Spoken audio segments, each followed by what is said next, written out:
right, and we're live here at the station of decapitation without your head. I'm Nasty Neal, and I'm joined by Lee Demarbre. Is that how you say the last name? I should have asked before going live if I was professional. I like how you said it very well.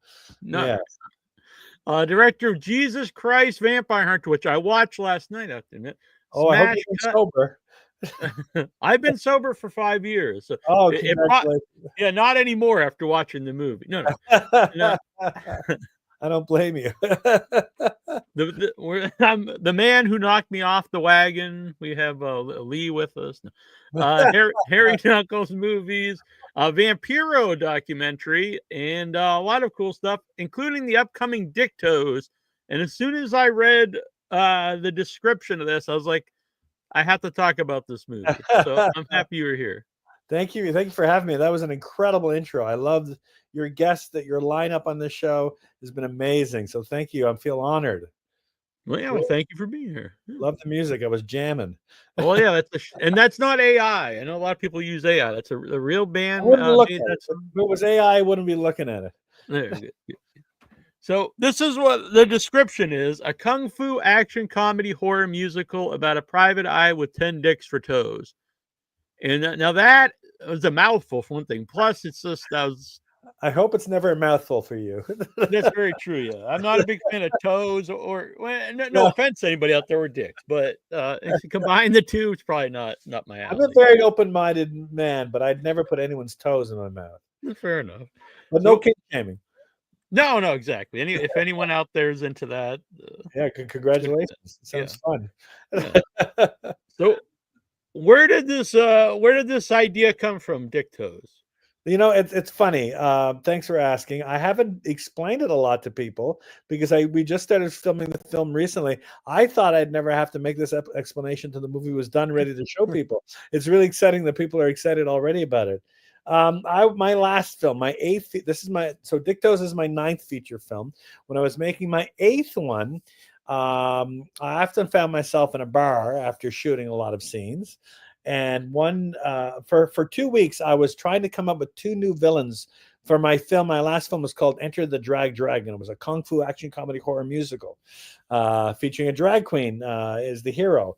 And I wanted to come up with 2 more villains for the drag queen to fight at the end of the film because I thought it needed a little bit more urgency. You know, I just thought 2 more villains would make the fight seem like it might be lost at the end by our drag queen hero. And for 2 weeks, I was, my head was turning. I came up with 2 ideas, cast them, and then I was at a bar and I met my friend Elliot Fauquier, and he said, "Oh, you should have a character named Dick Toes." Like, this was maybe 4 years ago. And I was pissed off at him. It's like, where were you 2 weeks ago when I was trying to come up with good villain ideas? And I go on 3 dog walks a day, and I couldn't stop dwelling on this idea for a character named Dick Toes. So I found a way. Dick Toes is in Enter the Drag Dragon. He's a character from that movie. And he's a character that, he's only in 2 scenes. But when the movie came out with all the drag queen mayhem, the number one character people kept talking about was Dick Toes. And not only that, his nemesis, Cuntfoot. That's a sequel. Yeah. So I thought, we screened Enter the Drag Dragon for a year all over the United States and Canada and the UK. And I had this prosthetic foot made with cocks for toes, and I brought him to screenings, and I would show to people after. I also brought the cunt foot, and I brought both feet to festivals, and I would show them off after the screening, and people were so thrilled. I thought to myself, we got to make a Dick Toes movie. Did I lose you? I think I lost you. I can't tell if you lost me or I lost you.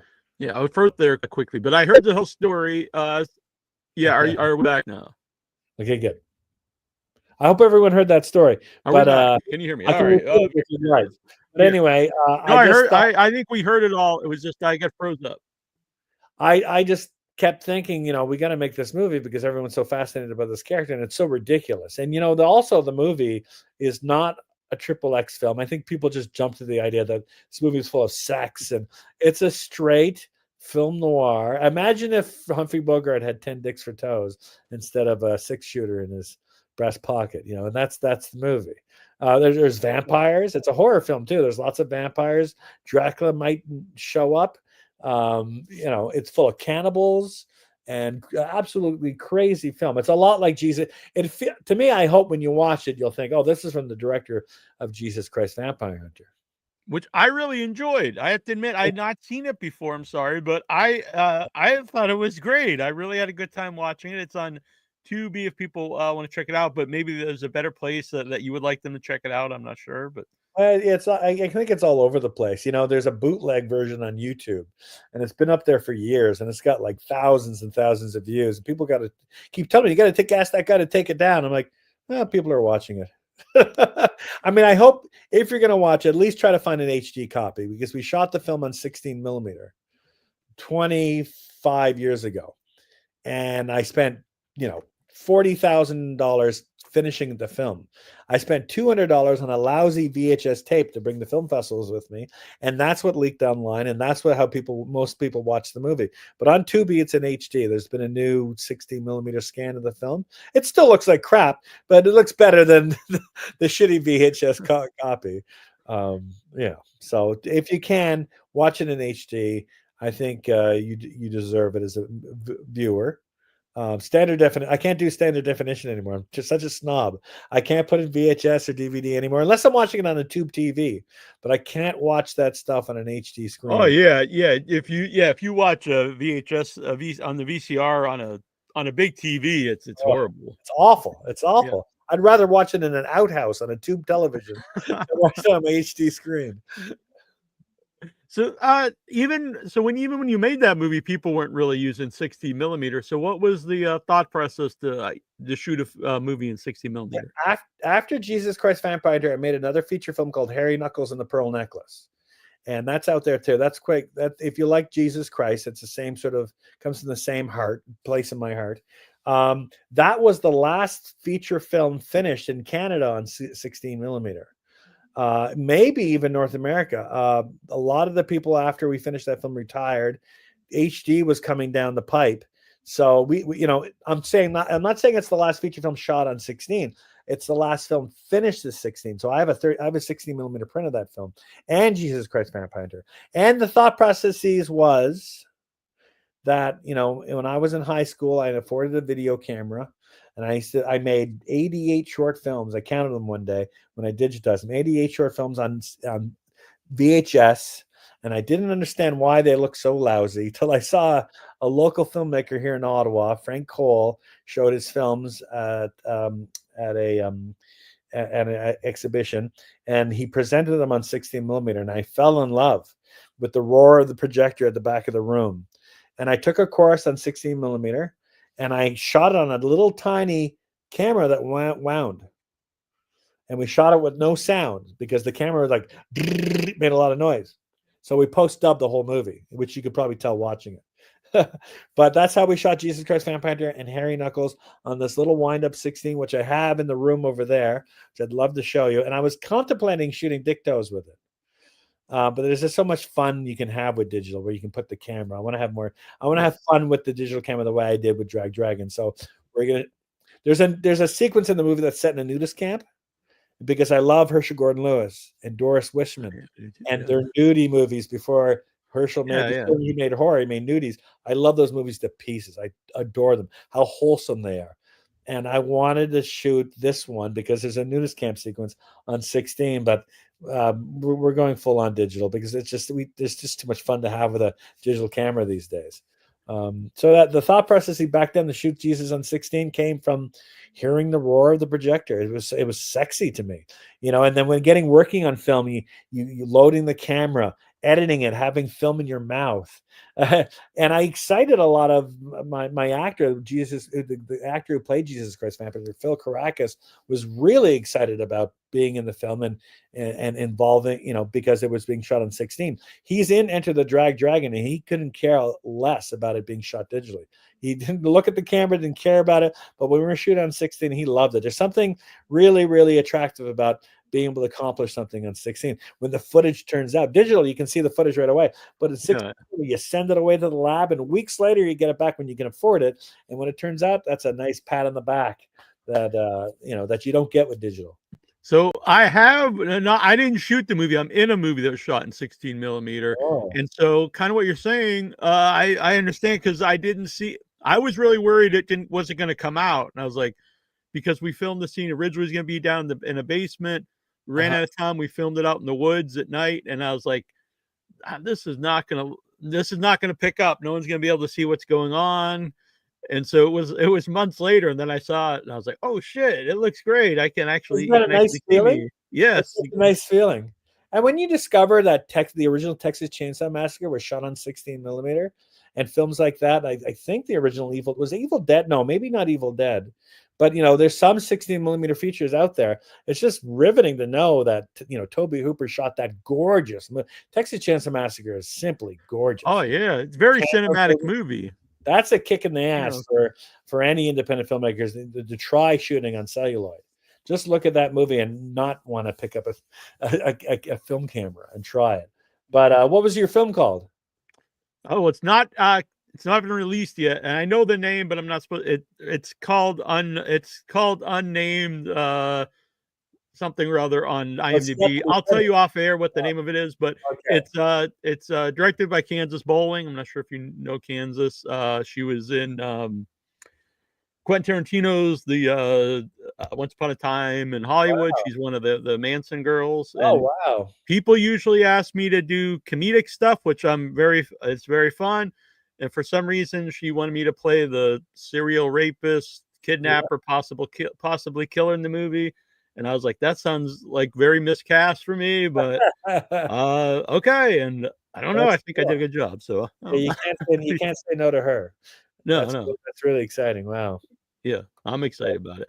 And honestly, I hadn't seen your movies before. I hate to say that on the show, but Dick Toes was like, this sounds fun. So I started going around and looking at your stuff, and I really love Jesus Christ. And then I started watching a movie with David Hess in it. Smash and Cut.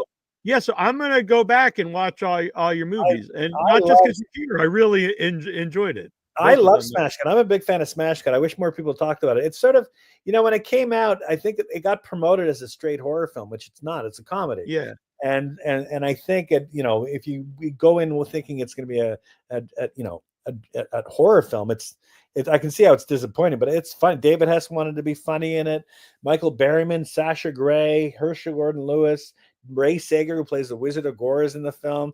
I had the time of my life making that movie. I'm really, really happy the way it turns out. And I watch it a lot by myself. It's one of the things I'm really proud of that film. I just adore it. It's Montag. He did it. Montag. We had Ray Sager say, he says concentrate, because in the Wizard of Gore he says concentrate wrong, and he told me he never watched the Wizard of Gore. I'm like, so he didn't know how to say the word concentrate wrong. I still talk to Ray Sager all the time. He's a wonderful human being. I love it. Yeah, we had Ray Sager on, really long interview, because I love Herschel Gordon movies too. So I was glad you said that, and I was really excited to see Herschel in Smash Cut. Herschel had a lot to do with Smash Cut. Herschel came up with the title of the movie. He gave me 10 titles for movies he never made before. So I wanted to use all the titles. So there's posters, set dressing in the background of Smash Cut. Every poster you see is a Herschel Gordon-Lewis movie he never got to make. And great titles like A Pile of Hooey. and the Herschel fans should really adore it. And he's in the film. He has a good scene with Sasha Grey in the movie. It was really thrilling to have up. Whenever I'm around Herschel, I take notes because he's such a gentleman. He said the way he speaks, the way he's around women, the way he holds the door and stands up when a woman sits down. All those things men used to do. I loved Herschel. I knew Herschel well for many years before he passed, and I miss him. Yes. So the last time I had him on a few times, and along those lines about being like a real gentleman and like an old school guy, was we weren't doing video yet at the time, but he was on the video because it was Skype, and he found out we weren't doing video, so he's like, so I don't need to be dressed up. He had like a 3-piece suit on, and I was like, no, it's fine. So he's like, do you mind if I get comfortable? I was like, yeah, it's fine. And he like loosened his tie like a half an inch, and that was all he did. And I was like, okay. You see? Isn't that great? That's Yeah, wow. Yeah, that's how men used to be. yeah, Now we and just dress like schlubs. right, exactly. Yeah, he would not be You know how pleased. old a man is these days because we dress like we did when we were teenagers. Yeah, I got the baseball cap on here. Yeah, and my favorite commentary tracks are Herschel Gordon Lewis Yep. even if you would, and this is no offense to Herschel because I love his movies, but after you listen to the commentary track, you'd be like, wow, he friggin' made like the Godfather of of slasher movies or Yeah, something. he changed our lives. Hmm. Yeah, over and over again with all those nudie movies and the horror films and the wife swapping movies, and the biker movies. It's incredible to think about. He never thought of himself as an artist. He always thought of himself as a businessman. That film was a business. It's about making money. And Smash Cut is my argument to him that no, you were an artist, Herschel, because look at Smash Cut. I made it because I was inspired by you. Hmm. So businessmen don't inspire. Well, I guess some people, some might be inspired by businessmen, but a true artist inspires, and his art inspired Smash Cut. And his art inspired Jesus Christ Vampire Hunter and Enter the Dragon, and this film too. I have a nudist camp sequence in the movie because Herschel made those films, and he told me that when he went to his first meeting, making his first nudie, the prime time, he had to go meet the nudist in their camp, and he had to be naked with his producer. And I have a meeting in a few weeks with my nudist camp counselor, and I'm afraid I'm going to have to maybe have to go to that meeting naked. I'll do it because Herschel did it. Yeah, yeah.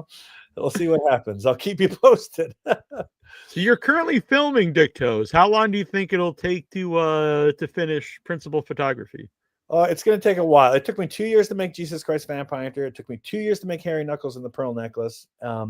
And it took me more than 2 years to make the last film because COVID happened.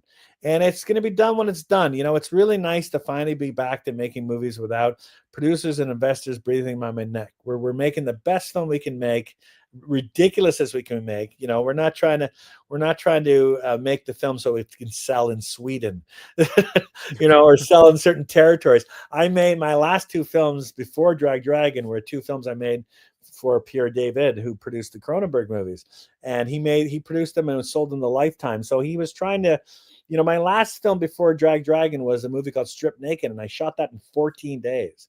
And when you're shooting a film in 14 days, you're not trying to make the best film you can make. You're trying to get through your days.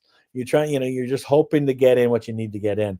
And that was no way for me to make a movie. I didn't feel like I wasn't enjoying myself on set anymore. I wanted to enjoy myself. I wanted to be excited about going to set and having fun on set and learning from the process of making movies, because I like keeping the process a learning experience, but it keeps me exciting and engaged and never bored. So we're shooting, and I'm financing the film myself. So we're trying to get in like a good shooting day once a week, and that's how we're playing around. Once or every week or every 2 weeks. This week we're not shooting because I have to get Elliot's feet cast for the dicks.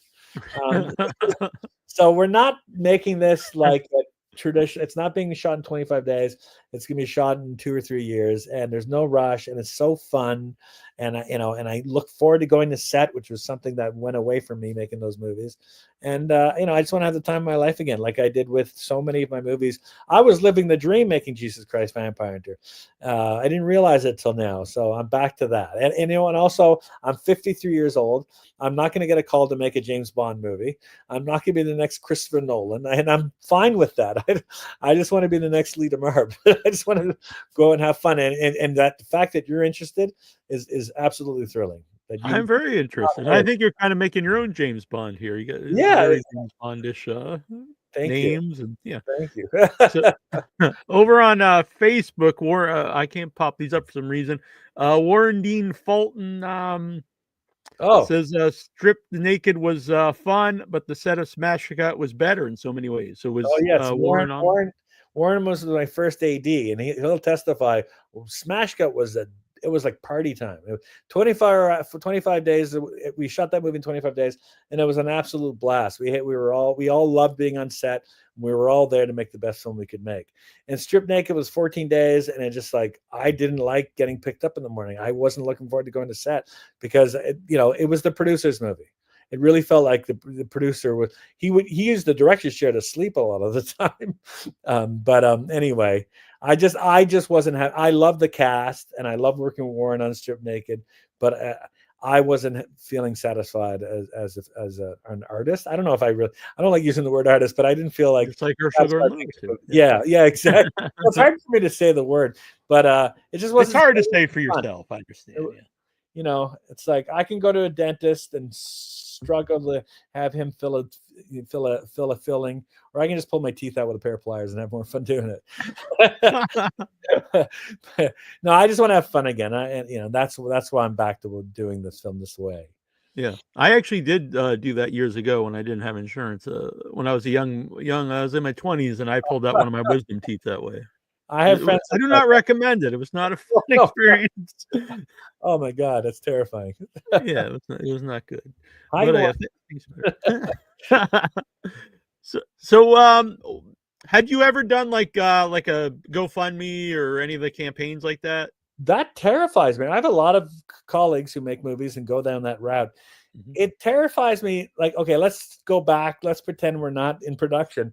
If I did a GoFundMe for Dictos and we didn't meet our, whatever, if say we wanted $40,000 to make the movie, if I didn't meet that, that's the world telling me not to make this movie.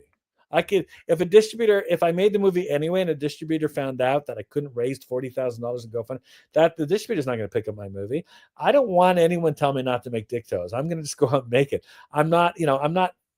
I think when you make a movie properly, and this is not a proper way to make a movie, I think they're looking at, how many tickets you think you can sell, what streaming company is going to pick it up. Netflix is never going to pick up a movie called Dictos. I don't care. I'm not making it for Netflix.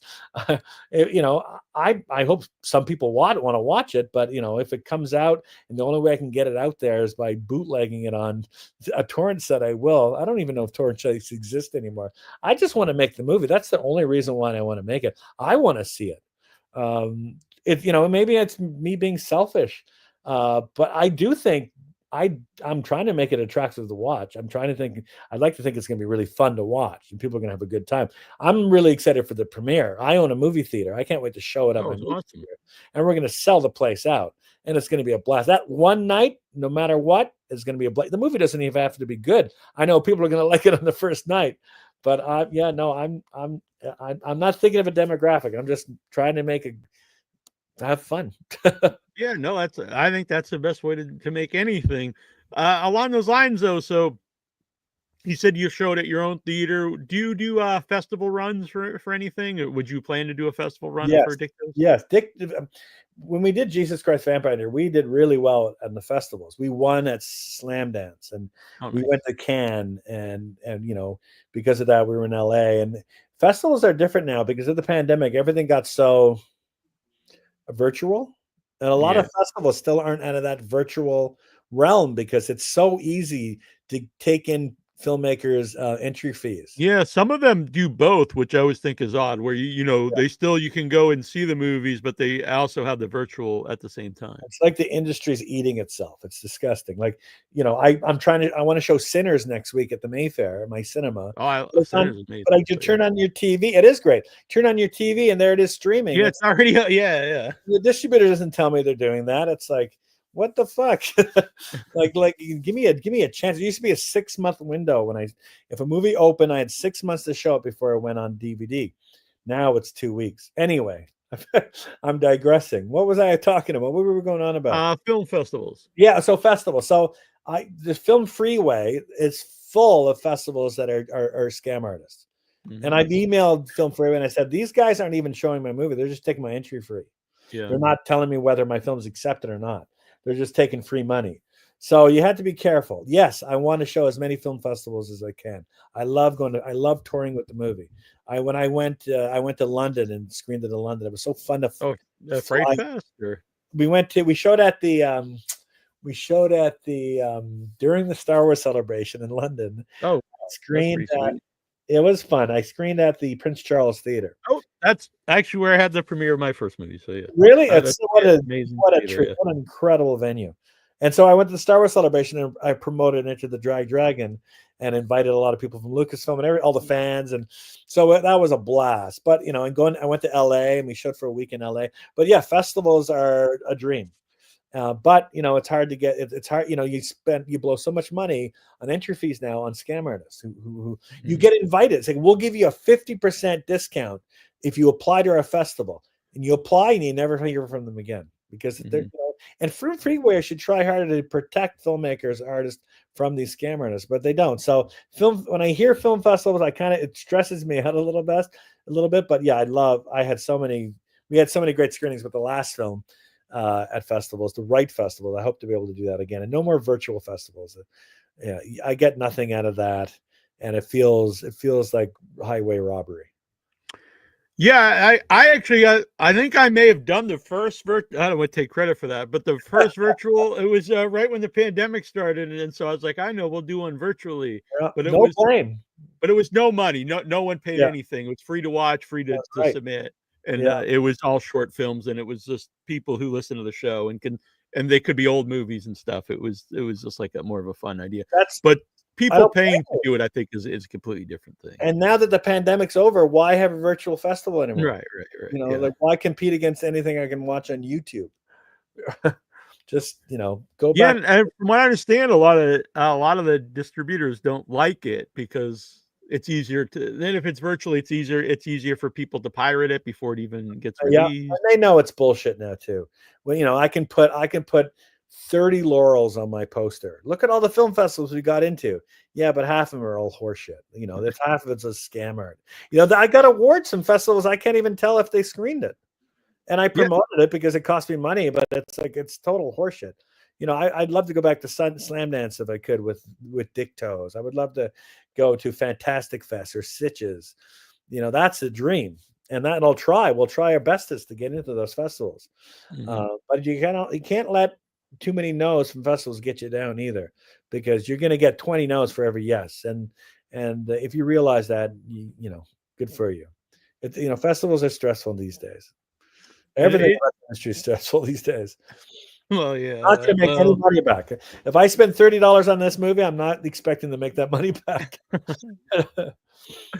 But another positive about festivals is I always suggest for like people wanting to get more involved is, you know, it's a good place to meet other filmmakers and you can collaborate with people, and there's a lot of benefits. But you do have to look out for a lot of things like you're saying. So I think it's a wise idea for anybody out there who's not familiar with the festivals to ask somebody who is and, you know, for advice, which ones to avoid and which ones to try. Yeah, I love being around filmmakers because it's a kick in the ass to make another movie. You're around filmmakers who are doing, it's really inspiring. And I'm from Canada, and I love American festivals, and I love American independent filmmakers because they make movies by any means necessary. If you want to make a movie, you're going to max out your credit card, you're going to max out your parents' credit card, your girlfriend's credit card, whatever, to get your movie made. In Canada, we're so reliant on arts grants. And if you don't get a yes from the government of Canada, you're probably not going to make your movie, which is a really shitty attitude. Just go make your fucking movie if you really believe in it. American filmmakers prove time and time again that's the way they make movies. I find that really inspiring to be, and I love going down to American film festivals. I love Canadian festivals too, and I love Canadian filmmakers. I'm just saying a lot of them are so reliant on these damn arts grants. You know, and as much as I hear the name Dick Toes, I'm like, oh, this sounds. I don't know if someone like, I don't know if I'm going to give money to a Dick Toes. You might be surprised. I might be able to get some money on Ontario Arts Grant for that, but I'm not even going to ask. I got money out of for Jesus Christ Vampire. We got grant money to make that movie. Oh, really? That was 25 years ago. It's crazy. We got grant money for that, but we did, and it did well. So I think the arts granting organization was very happy with what we did. So the theater you own, do you show like mostly stuff on film, or do you show all different movies? We do have a 35 millimeter projector hooked up. And when Gene Hackman died, I'm a print collector. Don't tell Warner Brothers, but I own a 35 millimeter print of The Unforgiven. And so we screened that. And someone wants to buy it from me. And I said, wait a minute. When Clint Eastwood kicks the can, I'm going to have to screen it again. That might be any day. So no, I love bringing in prints, and we took our 60 millimeter projector out to make room for the DCP projector, but we got the 35 millimeter projector ready to go. Anytime we get a print, we'd love to show it. So we're from time to time, I've shown 35 up until recently, and people seem to love it. Some people don't give a shit; they don't care. But when I introduce the movies, I bring real six down with me, and I show them this is what we're watching. This is real cinema, and come down here and smell it and taste it. It's not digital. It's not we're not pressing play in a VCR. This is like going to the Louvre and really seeing the Mona Lisa instead of Googling it. I love 35. It's so Yes, at a theater in Boston, Brookline. So they do this thing, something after midnight. I can't remember. But anyway, it's Coolidge after midnight on the weekends, and it's all 35 millimeter, usually horror movies and weird stuff. And cool. so the Texas Chainsaw Massacre in 35 millimeter. It was honestly a bad print, but it kind of added to the movie. Yeah. And then I saw at the same theater they had the digital remastered one. It was all bright, and it was way worse because they made the movie way too bright Yeah. and like stuff that wasn't supposed to be bright. I think stuff. Some things are supposed to be kind of hidden in shadows, and Yeah, that's so exciting to hear that about 35. We just did a really cool screening. We showed two Roger Avery movies. Roger Avery won the Oscar for writing Pulp Fiction.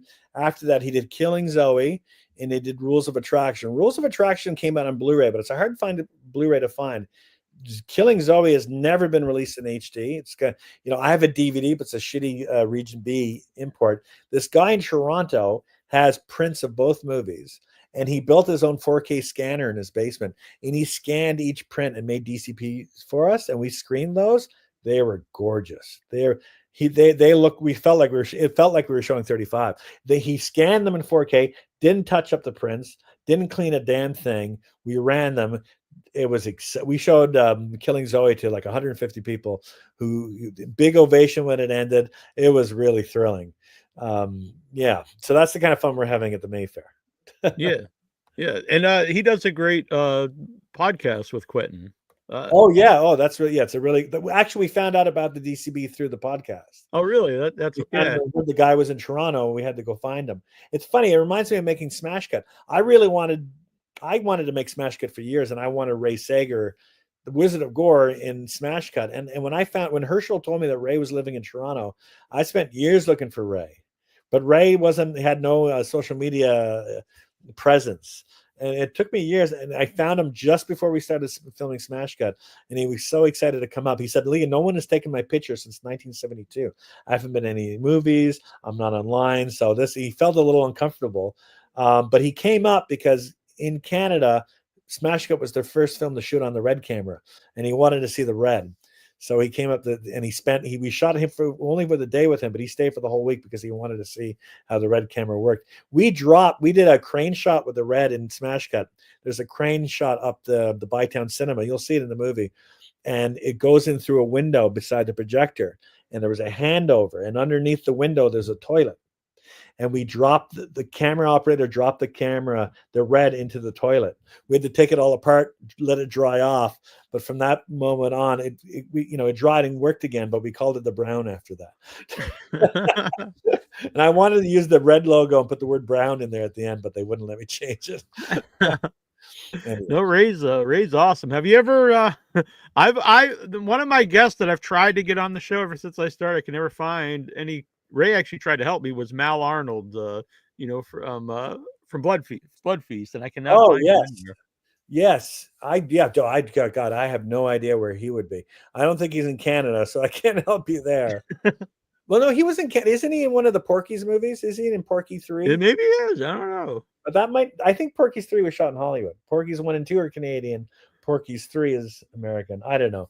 I wish you best of luck. I'd love to see him today talking about movies. That's exciting. Have you ever had an Egyptian feast? I mean, it's an amazing movie. Yes. 100%. Yeah. So, well, obviously you like films, but what was it? Herschel Gordon? What kind of movies made you like, this is what I want to do? I want to make movies. I think it was a movie poster. I remember being young when I was 10 when Raiders of the Lost Ark came out, and the tagline for Raiders said, "From the people who brought you Jaws and Star Wars." And when I was a kid, Jaws and Star Wars was my life. And I never thought of those as an art form. I just thought of them as movies, and I started to think then the Raiders poster made me think, oh, there's people behind the camera and these guys have made other things I love.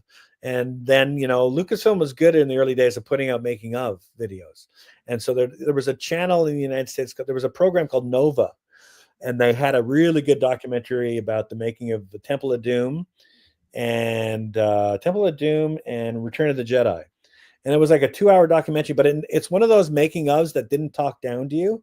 It didn't have to explain that there's 24 frames per second. It talked about the cameras and stop motion as, really complicated process. And they went into the complexity.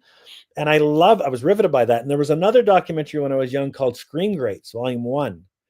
There was two Screen Greats. Volume 2 was about witches, but part 1 was about Tom Savini. And I remember seeing Dawn of the Dead for the first time and noticing that there was a name, Tom Savini was one of the actors, and he worked on the special effects.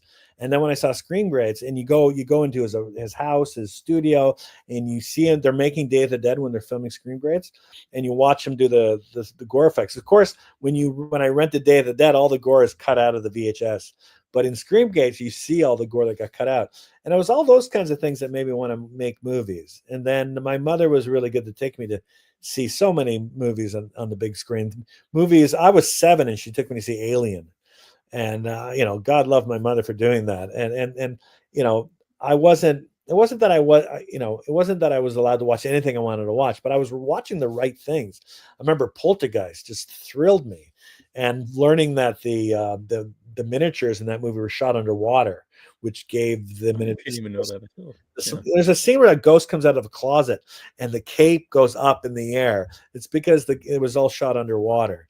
And knowing that, it's really, when you watch a movie like that, you can picture how they made it. That's what I like about the original Star Wars movies and Raiders. When I was a kid, I can imagine myself, especially the minecart sequence in Temple of Doom. They put a 35 millimeter still camera on the miniature, and they found a way to feed motion picture film through the still camera. That's why they got in tight with the miniature. So when I watched Temple of Doom as a kid, I was like, I could feel the camera on the miniature, and I knew how they made it all. When Roger Rabbit came out, I was so invested in how they did the special effects. I didn't know how to watch the movie just as for fun. I mean, fun watching, but I think about how fun would it have been to be on set. When I started wanting to be on the set of a movie, that's when I thought, well, I can make my own movies, I guess.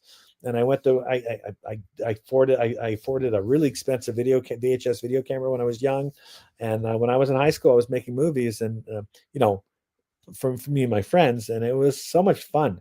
And I try to watch one movie a day. I'm making a movie now. I'm running a movie theater. It's such a big part of my life. I've got kids and I've got a dog and I got a wife, and those people are all very important to me.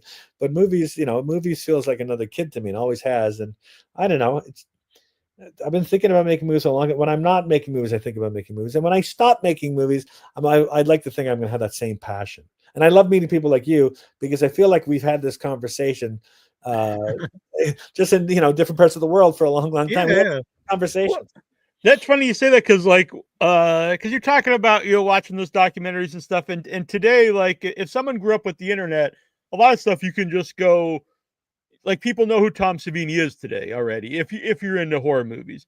But back then you had to really be into horror movies to know who Tom Savini was. Yeah. Or to even know how to do who the different, like, mass killers were, who the zombies were. Yeah. And also I always think, like, when I was like, because people still talk about, like, Halloween 3, like, saying that people hate it and stuff, and I'm like, I don't know. I think most people love it today. Oh yeah, I love Halloween. I think more people like it than dislike it. Oh yeah. I think, like, when I was before the internet, it's like, I didn't know anybody else in my town that liked it. Yeah, I liked it.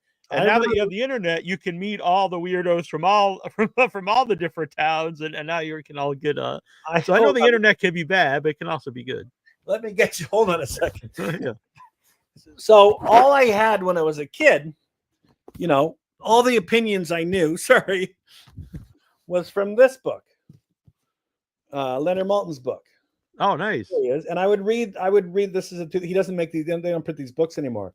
Mm-hmm. And the Halloween 3 review in here is like 1 star. He hated it. and I thought there was something wrong with me. I guess I'm wrong. Yeah. But I kept watching Halloween 3 and loving it. And it's not just he hates Taxi Driver. Really? That's a Yeah, really bizarre one. Yeah. I still That's admire probably my his favorite book. movie. Yeah. Yeah, but I started. It was before the internet. You felt like there was something wrong with you because you didn't like Mhm. the movies. There's so many movies. I remember, when Empire of the Sun came out. No one liked it. None of the critics liked it, but I loved it. I went to see it like 6 times in the theater, and I remember trying to figure out what people don't like about the movie. And all these years later, now I'm liking a movie like that is you're now in the majority. And horror films, over and over again, I get bad reviews, but it's not. It's almost like the current reviews don't matter. It means what's gonna 20 years from now, what are people gonna think? Yeah. Well, even The Thing, that's like a unit that's a lot of people consider it's like the best or one of the best horror movies ever made, and it didn't do well, and all the critics panned I it. remember people hating. I felt Yeah. I was in the closet with that one. I thought I was the only one like the Yeah. thing because it's a remake, and he points out how the Howard Hawks remake is so much better. I love the original film, Yeah. but come on. I think because I own a movie theater, that's one of, if I can show that once a year, that I can sleep well the weekend we're showing The Thing because I know we're going to pack the place. The Thing is one of the most beloved films we show. Like if I showed the new Avengers movie this weekend and I showed The Thing the weekend after, I know The Thing's going to bring in 3 times the amount of people, more than 30 times the amount of people. Yeah, I loved it as a kid because of the amazing, monsters, and they're very alien because they're not just a guy Yeah. in a suit. They're really weird. But I remember there's a as book. an adult, I still love that. But everything about it's like a perfect movie, honestly. It is. I remember being young too, and I had a book on horror films, and there was a picture of the head upside down with the spider legs Yeah, yeah, crawling around, and I kept looking in that picture, and I kept thinking about, wow, what would it take to even conceive of that as yeah, an illustration, and then bring it to the screen? I remember writing a poem. I had to write a poem in English class about any picture you can find in a magazine. So I wrote about the head with the spider legs, and that's one of those things. One of those movies. It's like, and Big Trouble in Little China. It's just like all those amazing special effects and the music. The music's another thing, but the special effects. It's like you try. I always imagine what it would have been like to be on set to create that. And in the movie, when you learn that, the understanding of the words movie magic, yeah, what goes into that. It's like I know a young filmmaker, inspired filmmaker. He's a teenager and he's making movies right now. And I remember telling him earlier on, if I had to start all over again, I think I'd learn to be a magician and then become a filmmaker because there's a sleight of hand be very helpful behind the camera. And it makes me think of George Méliès, who made the trip to the moon. He was a magician first, and then he took a movie camera and made all those incredible special effects movies in the silent era.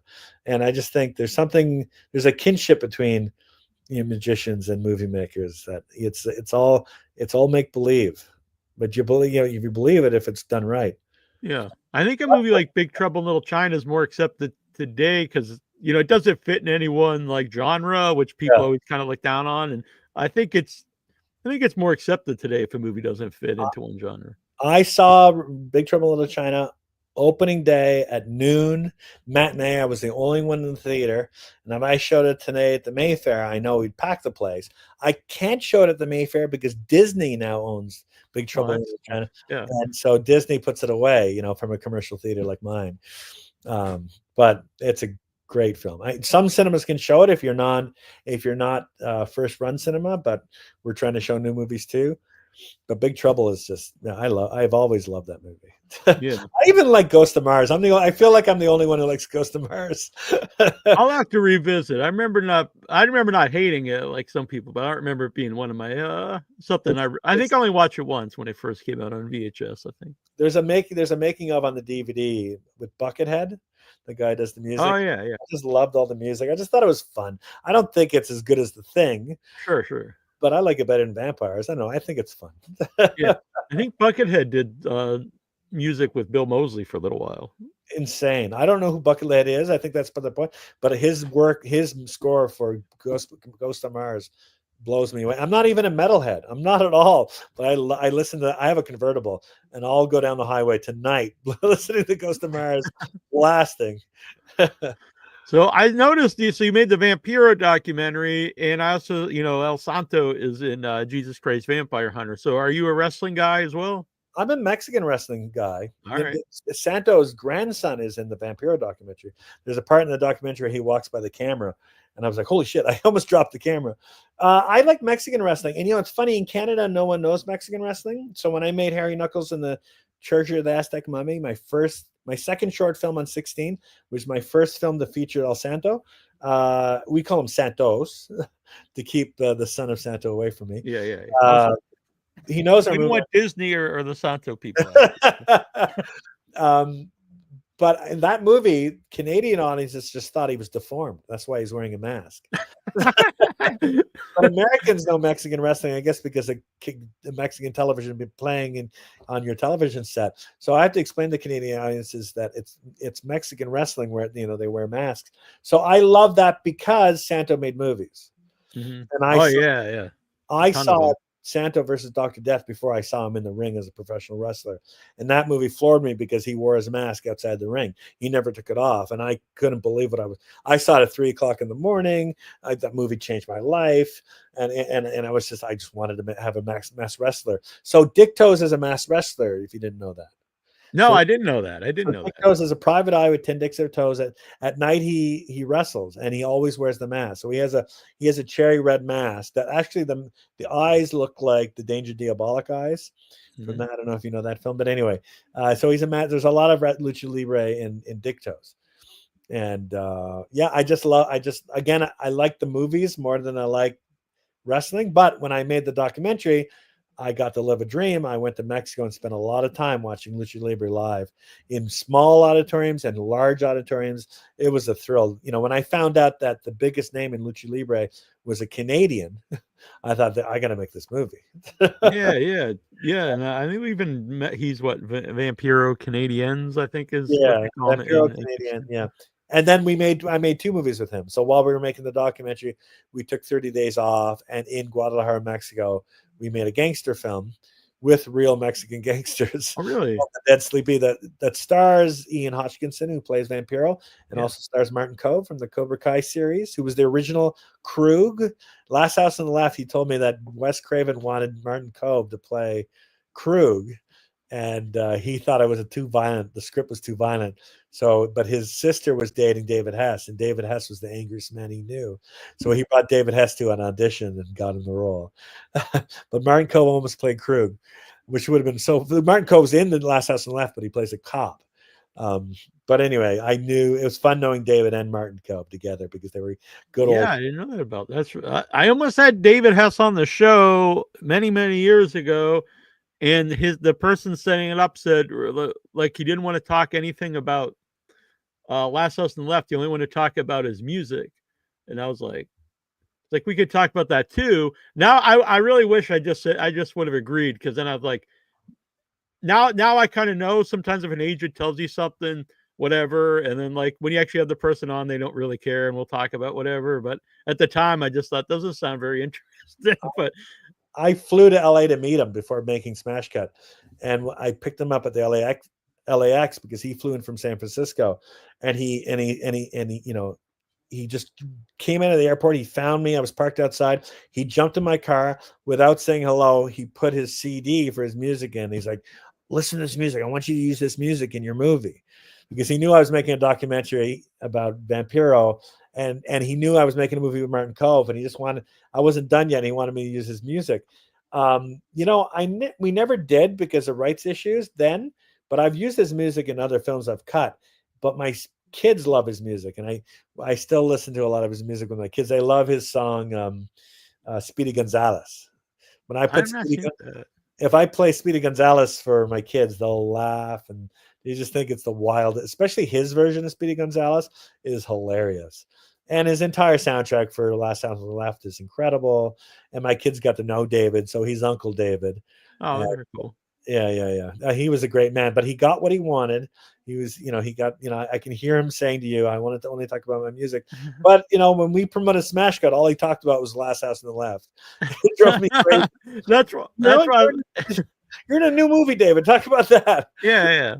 That's right. If it was, like I said, today, I would have just said, yeah, And we probably could have talked about whatever once he was here, but He wrote at the time I thought it was a he little odd. wrote 5 songs for Elvis Presley, and I didn't know that. That's the pretty big wild. one is the big one. What's the I'm All Shook Up? That's David Hess's song. I didn't know that at all. That's And in his amazing. guitar case, he had the original sheet notes for All Shook Up that Elvis recorded. And his name, if you go to the Elvis in Graceland, there's a plaque with David Hess's name on it. He was 60. It is weird. Like when we had Ken Faree on, he talked about like Dawn of the Dead like hurt his career because like doing that movie was like it was looked upon like almost like doing pornography. And I assume David Hess, probably got similar things for doing Last House on the Left. And now like horror movies are like it's cool to be in them. Like I couldn't really imagine that hurting someone's career today, like being I remember being so excited for Texas Chainsaw Massacre 3, not because it's the third Texas movie that Ken Faree starred in Texas 3. I get that. I mean, Last House on the Left was supposed to be a porno. They were Wes Craven was given money to make 3 pornos, and when they got ready to make the third one, the investor disappeared, and he was convinced by the cast to let's make a horror movie instead. That's why Fred Lincoln is in Last House on the Left, because he was a porno star and director. I didn't know that. Actually. And they all told me that it was Fred Lincoln who taught Wes Craven how to make a movie, because he just knew how to make porno, and Fred was an accomplished XXX filmmaker. And so he knew how to operate the 16mm camera, and if they say if it wasn't for Fred Lincoln, that movie would have just been a porno. But that's what they say. They is David Hess, Fred Lincoln, and who plays Junior? Mark Scheffler. I love Mark Scheffler. I do too. Yes, Mark is in my movie. I don't know. I have to talk about. Oh really? Oh really? Yeah. Mark used to have the Three Stooges show up at his house on his birthday to sing him happy birthday. Really? He was a kid. He's writing his biography now. That's very cool. Yeah. Yeah, Mark's a really nice guy. Yeah. Oh yeah. And very funny guy. Accomplished producer. Yeah. He knew lots about movies, and I'm closer to him because David died. We stayed close because when David died, Mark was so broken up, and so was I, and we always stayed in contact. And I hope to see him again soon. Yeah. He's starting to do acting. He actually wrote a script. He's trying to get made. He's very, very creative and active. Yeah, Charles in Charge was his baby. I didn't know that either. Yeah, that was he was the writer and producer on that, or writer on that. Yeah, he did very well in television. And lots of good stories. Lots of good David Hess stories. Bar fights. Because when Last House on the Left came out, people in bars, and if they recognize David, they just want to kick the shit out of the rapist. And David loved getting in the fights. It's like, those old John Wayne movies where men love getting into bar fights, and it brought them together. That's the way Mark painted those bar fights that David would get into all around the world. I noticed a John Wayne poster behind you. Yes, John Wayne, Marilyn. I love old movies, and I came into a grand collection of old movie posters recently from someone who passed here in Ottawa, who had been collecting. His parents were collecting movie posters, and he was 85, and his parents were collecting. So I got all these great posters and autographs. I got a John Wayne autograph over there, and Billy Wilder autograph. I like new and old movies, and maybe old movies a little bit more, but I'm a big fan. I went to John Wayne's grave in Los Angeles last time I was there, and I couldn't find it because it was a military grave. And I was looking around. This guy got out of it, rolled down his windows. "You looking for John Wayne's grave?" And I said, "Yeah." And he got out of his car, big, like 7 foot tall, big cowboy hat. "I'll take it, buddy." He said, "I was just on the phone with my wife, and I want to meet someone who'd take my picture with his grave." And he's like, "Oh, well, I'll take your picture if you take my picture." So we did that. And then he told me, no one loved their country more than John Wayne. And I said, "Well, I just like the movies." He said, you don't love your country?" And I said, "Oh, I never thought of it." This guy's going to get into a fist fight with you. I felt like it. I'm not your typical John Wayne fan. I just like the movies. I was trying to tell him that. He didn't like it. I really like Ford, and I love Howard Hawks, And over the pandemic, I decided to watch every John 150 movies he starred in, and it was like a history lesson in cinema. And I get people don't like John Wayne. I get it. He pisses a lot of people off, but I don't watch. I don't see a lot of his ideals in his movies. I just like the movies. And I still like Woody Allen. I'm not here to say his life choices were something you should inspire to. I just still really like the movies. And I met Mia Farrow, and she told me it was okay. Mia Farrow gave me the permission. You can still like the movies if you can separate the man from the art. I'm like, thank you very much, because I love showing Purple Rose of Cairo to my kids, because I love movies the way Mia Farrow loves movies in that film. Yeah. I love them. The way she watches movies with her eyes. I feel like I watch movies like that. And and you can't talk about movies like that anymore because of what people think of Woody Allen. But she said it was okay, so I'm here to tell you, I think that's your listeners, it's okay to separate. If you can separate the art from the man, you can be a John Wayne fan, you can be a Woody Allen fan, you can. I can love Rosemary's Baby. Yeah. Yes, you can. That's probably the best example. That's the very. And when we show that movie at the Mayfair, it still packs the place. So I think there's a lot of people in Ottawa separate the man from that man I cannot defend.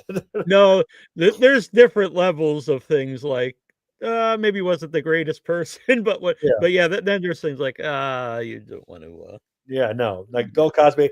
I have no movies of his on Blu-ray, so I had nothing to I don't know if there's any that there probably wouldn't have been any that I would have anyway. So Mother Jugs and Speed, maybe Leonard Part 6 or something. I don't know. Oh, thank you. So, what newer movies out that have you liked? Like a modern movie? I loved from Japan. The two films in 2023 that I love are both from Japan. Godzilla -0. Oh yeah, that's amazing. Adored it, and Perfect Days. So I went to. I've seen it. That's Wim Wenders. It's actually not a Japanese film. It's a German film shot in Tokyo. Wim Wenders, who did Wings of Desire and the road movies, he loves Japan, so he made a few documentaries in Japan, but shot this film. It's about a guy who cleans toilets in Tokyo. He works for Tokyo Toilets, and his whole day is cleaning all the public toilets in downtown Tokyo. And between the toilets, between the outhouses, there's so much that he admires the trees and the birds and the kids and the music. And it's about his perfect day between the shit. And it's just so beautiful. I watch it again and again. And when I went to Tokyo, so I went to the Star Wars celebration 3 months ago in Tokyo, and I took a day where I found all the toilets from the movie, and I went and took pictures, and I noticed all the beauty between the toilets. That movie is just, it was my favorite film in 2023. Godzilla's number 2 after Perfect Days.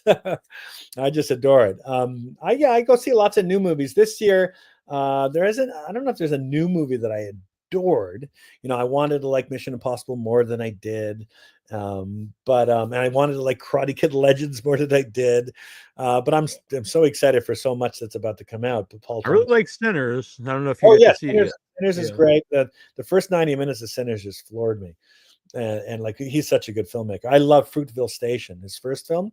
I like Creed a lot. Yeah, I like Creed a lot too. Fruitvale Station, his first film, I thought was devastating. And yeah, he can do anything he wants. And Sinners is an example. There's a film. What's the most impressive thing about Sinners? Everyone's talking about it, and not everyone's talking about it because Tom Cruise is in it. Everyone's talking about it because it's good. Good quality filmmaking. What I noticed right away was it was like mainstream audience loved it, and like more artsy like people that I know that usually don't like blockbusters like that. Yeah. I was like, that's really impressive. It's very usually they're opposite like opinions. I was like, I have to go see this, and so I went to see it, and it was a packed theater. It was a sold out in this IMAX. We all had to squeeze in. And that actually made it a great. Yeah, it was like that really doesn't happen anymore. Like, that's true. It's true. You're sitting beside you. It's nice. These movies like that are going to make people go back to the theaters. You just have to make a good movie. That's all they have to do. It's so easy. Right, exactly. Which honestly, it was. Let's say the Barbenheimer experience. That was fun too, just because like there were so many people going to see movies, and like everybody was wearing pink, and like they were dressed up, and it did. I know some people look down. I was like, I don't know. It's kind of cool that people are excited to go see anything. I think F1's going to be big. And I'm not a big Top Gun Maverick fan, but everyone seems to be. Yeah, that'll be. When Yeah. all my dog walks, people are talking about F1. My son wants to see it. I think that could be big. Yeah, hopefully cinema will come back. It doesn't feel like it's back yet, but Yeah. there's not going to be a Barbenheimer this summer. But No. we'll see. Yeah, Maybe I really like Bring Her Back, but me and my brother were the only people in the theater, so I can't say it brought back cinema. But I thought it was a really good movie. Yeah, yeah. Yeah, I And know. I find myself mostly sitting, except at the Mayfair, my cinema. I feel like often when I go to a chain theater, and no wonder there's 20 screens in some of these yeah, multiplexes. There's not 3 good movies to go see right now, so I don't know how the multiplexes are going to survive. The single screen theaters are the future. You should build. The studios are going to start building, hopefully, big palaces again, and it'll be exciting just to go see a movie in the theater because it's an exciting big screen experience. These single screen multiplexes are it's like being at home. Yeah. Anyway, I don't want to talk about it too much. that's where I saw Sinners. It was just this one cinema with one screen. It's all IMAX. It was enormous. Yeah. And it was completely packed, and Yeah. everyone stayed even after the credits. I was like, Yeah. this is like Talked about this it on was the a way fun out. time. Yeah. I love Yeah. talking to people I don't know about a movie we just watched together. When I leave a theater, I strike up conversation. It drives my kids crazy. It's so embarrassing for them, but I want to know what other people thought. Yeah. So I'm here to see. I'm not watching it at home. I want to know what everyone thought around me. Yeah, and you mentioned like some big movies there, and I talk about a lot about weird independent movies on the show, but I'm someone who just likes movies, so I like a lot of big movies. Yeah, I'm mostly watching small indie movies too. It's just yeah, I can't help but go see first run Hollywood movies as well. Right, they just don't need my help on the show to talk about. Exactly, 100%. We don't need to be. Let's not. Let's not promote these movies. So, Dicto. So I'm excited to hear more about this. So, as things go, you're always welcome to come back on and talk more about it. Well, I wanted to promote this. I haven't had one in a while. I got a website. Oh, cool. All right. I just couldn't think of when I made Enter the Dragon, my last film. Couldn't think why I needed a website. Yeah. Because who makes websites anymore? But with a title like Dictos.com makes me laugh. So I just had to get it. If you want to keep in touch, we're posting pictures on there. There's some really good photos from our last shoot. If you want to see what Dictos looks like, we got pictures on there wearing his mask. And there's other characters on there. We have a lot of really good, talented people in front of the camera, behind the camera. Dictos.com. Don't be afraid. It's not what you think. You can even do it. You can even go to that website at work. So I've never promoted a website before in a long time because I thought they went away. But Dictos.com is worth it. Yeah, I will. Your favorites. I will include it in the description, and I'll put it on our website with your please. head. I really appreciate it. Thank you. Yeah, and I'm gonna go and watch all your movies, and not just because you're here. I really enjoyed what I've seen, and I look forward to seeing them. There's 8 of them. 6 of them are really good. All right. I'll see which I think the other 2 are. Maybe Thank you. Yeah. Let me know. All right. This has been great. I really had a good time. Thank you for having me. I love talking to you. I can tell. I feel like I've known you a while just because we share this. I can tell. I agree. Yeah. Movies, and I love it. I love it. It's yeah. fun. So I would love to have you back sometime. I have a couple co-hosts that are. We normally do the show on Thursday, but I started doing shows on Saturday too. So cool. Well, I come back with everybody. It. Thank you. Thank you for your support. It's very nice. Yeah, 100%. I'm Dictos. I'm here to champion Dictos. So. How can you forget that? Exactly. I just hope it doesn't get. I censored it because I know YouTube can be very strange, but on other social medias, I'll just go. We'll go full forward with Dictos. Full forward with Dictos. That sounds like a good tagline for the poster. Maybe I can e-transfer you $100 to steal that tagline. Oh yeah, 100%. You can credit me or something. Yeah. Thank you. All right, I'll see you soon. Thanks. Thanks very much. Yeah. Bye. Bye.